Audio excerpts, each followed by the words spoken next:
Hey everyone, thank you so much for tuning in to today's video. Today's video is going to be a 2021 budget plan with me video. And I'm so excited to be able to see 2021 roll in. This year is a little bit different for our finances because we are credit card debt free. So I'm so thankful to be in this space where I don't have to worry about my top priority goal for the new year being to pay off debt. So it's a great place to be.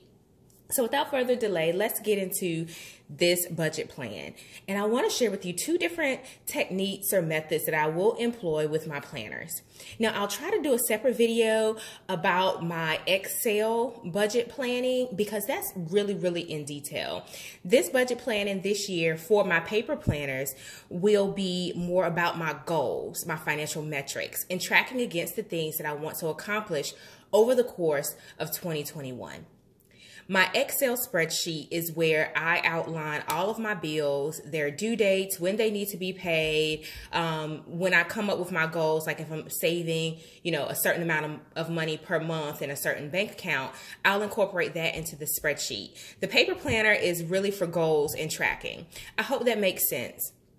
All right, so let's get into it. This is my Erin Condren planner. So this is the planner that's been with me through my debt-free journey. I've exhausted the monthly layouts. I've used this planner up. The only thing that's really left in terms of blank pages are the additional pages in the back, which I intend to leverage for periodic check-ins on my budget when I just want to grab some pen and paper and write some things down and calculate some things. So that's what this planner will be used for. I also pulled out my new beauty. So if you're interested in Erin Condren and you've never purchased one of their planners before, I do have a link down in the description box for my affiliate code. So you can click on that and save $10, I believe. Just make sure that whatever email account that you're using is new so that you can be able to get a little bit of a discount on the Erin Condren planners. Again, this is the monthly deluxe. The other planner that I have, and I pulled this out just to show you guys, it is so beautiful. It is elegant. I have a full video on this planner. I hope that you can go check that out as well. I'll leave it linked in the description box.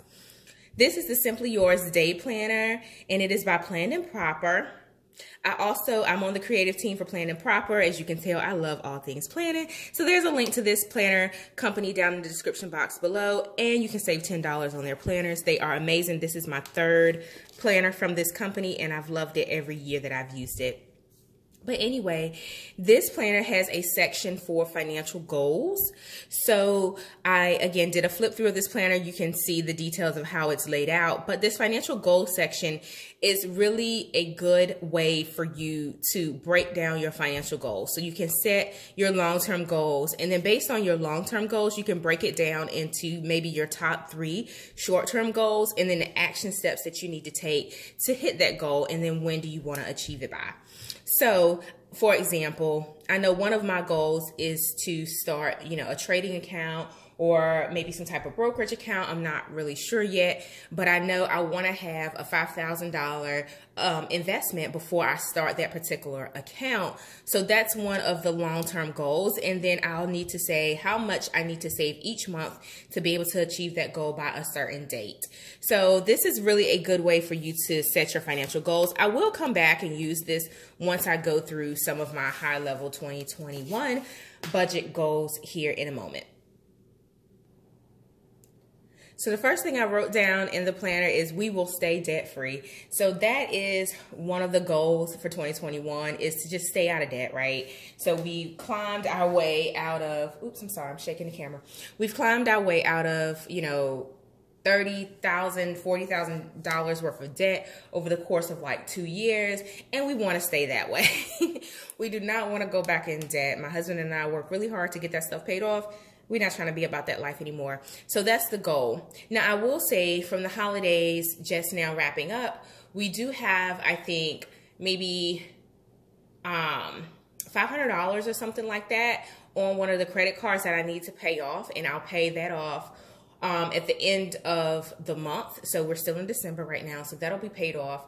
But then there's another small portion for I think a BJ's run that's on my BJ's MasterCard, and that'll have to get paid off. I think that's like $300 for like our stockpile of groceries and stuff like that.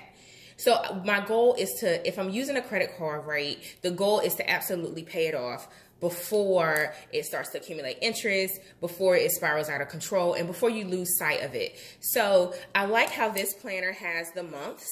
So I want to make sure that I'm capturing some of our birthdays, our events, our, you know, like I said, for January, the goal is to pay off the credit card debt that we have carried from the holidays. So I want to make sure that I'm capturing those types of things so that we don't get run over with our budget if we don't plan for what our future big ticket expenses will be. So that'll make sense in just a moment. So like I said, for January, the goal is to pay off those carried credit card debts.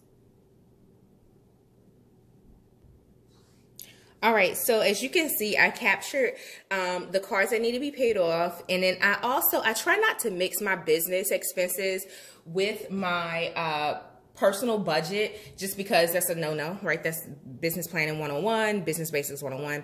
But I did want to capture it here just so I can keep it at the forefront of my mind is I just updated my website, so I have to make sure I settle my books for my business. So again, I'm not going to go into that here. I have a whole separate planner, my Christy Wright planner, whole separate spreadsheets that I use for my business, but I did want to call that out here. The other thing that I'm going to also capture, it's kind of business related, but kind of birthday related. I'm doing a photo shoot for my birthday, which is in February. If you follow me along on my channel, you know, last year I was planning for my birthday trip to Miami, and that was a great experience. But this year, thanks to COVID, I'm going to be sitting down somewhere, minding my own business. So I am going to be doing a birthday photo shoot in February. So I want to account for that because that's going to require the payment to the photographer. I also want to purchase some new clothes just because I'm extra like that. So I want to capture that for February and then so forth. In March, there's my mom's birthday. In July, my kids' birthdays, etc. So I want to capture the things or the events that will require additional line items in our monthly budget to be able to support some of those things. All right, so I thought it would be cool to just do maybe a budget heat map because some of the months are like burn your pockets type of months for our budget, and July is one of them. As you can see, the focus of July is all about two of my kids' birthdays.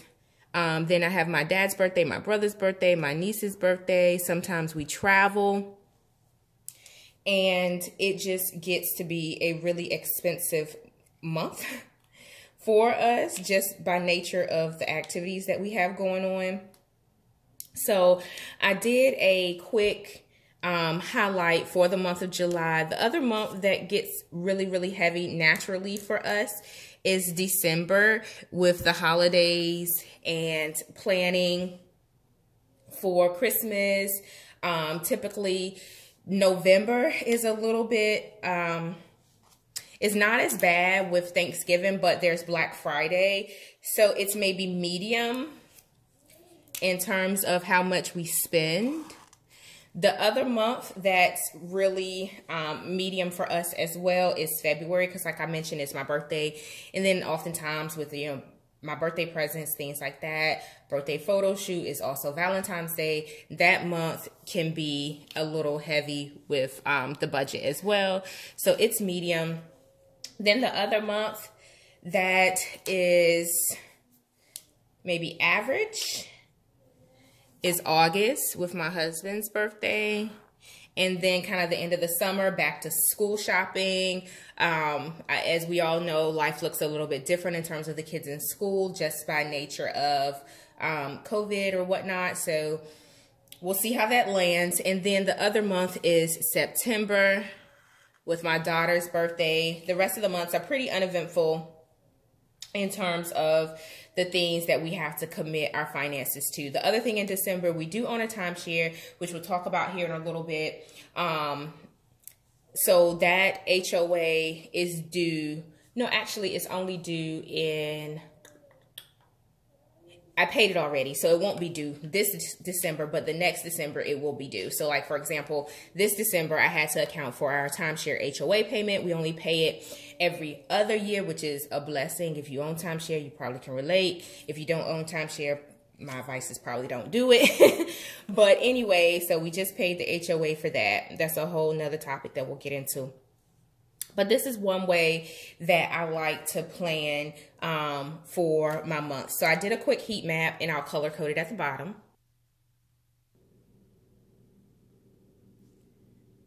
All right, so I captured our highlights throughout the year to include birthdays, months that we typically spend more money in.